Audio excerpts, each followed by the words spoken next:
These acts of kindness will change your life. Dear Denver, what's the biggest act of kindness you've ever done?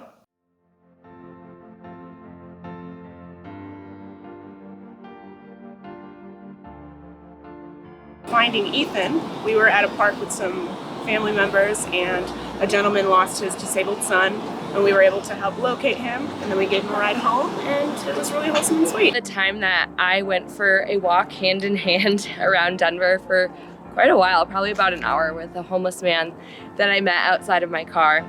I was having a rather bad day, and after the walk I went and met my friends and did whatever I had to do, and I came back to my car and there's a beautiful drawing with a note on the back.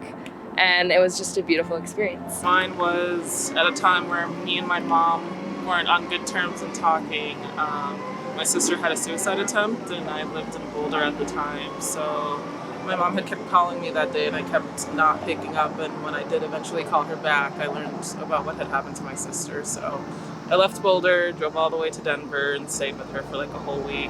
And yeah, I think of that moment. Encouraging someone to act, because I think it's just really important to encourage your friends in whatever they're doing and support them and be that person who can be there for them. Always having an open home and cooking for the ones I love. I want to build a home where anyone is welcome at any point in time to come and have a good meal. I wrote open ears without judgment. I used to bake muffins for the local homeless population in Raleigh, North Carolina. I used to take them up to a little square where a lot of them would hang out during the day and just pass them out. I got in some pizza with some buddies over at Boulder. I had my slice, my other friends had theirs, and we came across this homeless person and they had no shirt, they had no shoes, they were in a completely bad way.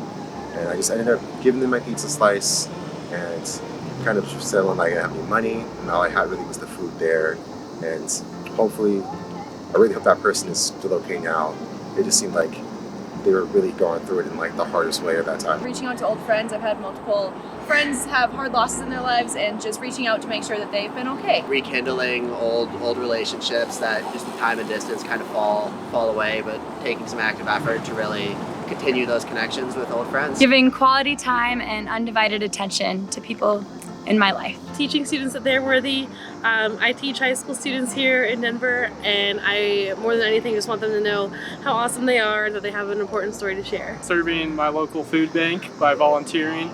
I just think that's a really awesome opportunity to be able to be involved in the community and kind of help other people. I was part of an organization in undergrad called Students Helping Honduras, where we traveled abroad to Honduras a couple of times, building schools and an orphanage. I helped the group that was donating dinners, cooking dinners for a homeless shelter over the past couple of years. I show up for my friends as my act of kindness, so I love being there for the people in my life, and I appreciate all the people that God has brought into my life. So this morning, I went to my best friend's last dress fitting before her wedding.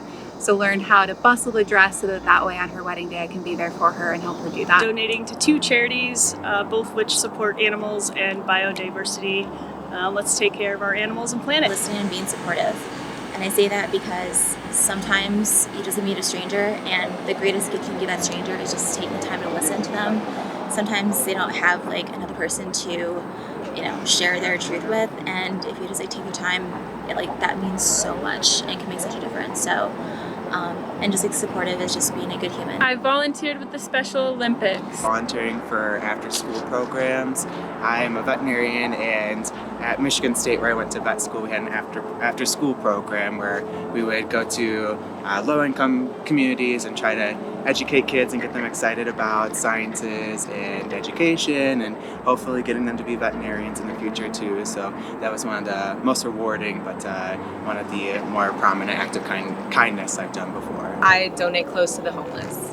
I wrote that I actively show up for my friends and family always whenever they need it. One day when I was at my undergrad at Ohio State, I was walking between classes and there's thousands of kids passing, and one person just kind of threw their stuff down and was just like sitting kind of like head in their hands just off to the side. And I watched probably over 100 people pass right by them and no one stopped to do anything. And I stopped and just sat with the person for a little and made sure that they were doing okay. My name is Mitchell, and what I wrote on the mural was serving dinner, Thanksgiving dinner at a homeless shelter. It was a place in Michigan. urban mission place, interesting people, tough times there, but just seeing the joy on their face when they were having this gorgeous meal that we prepared was super fun, super impactful. Providing free dental care for kiddos. I did it for a number of years through an organization, and it was always the highlight of the year and brought so much joy to our whole office, so that was great. And love the fact that coming here and adding to this mural and speaking with you really enhanced our day. So keep doing it. This is great. I'm excited to hear your acts of kindness too. Share them in the comments. So far, so good. Stay tuned.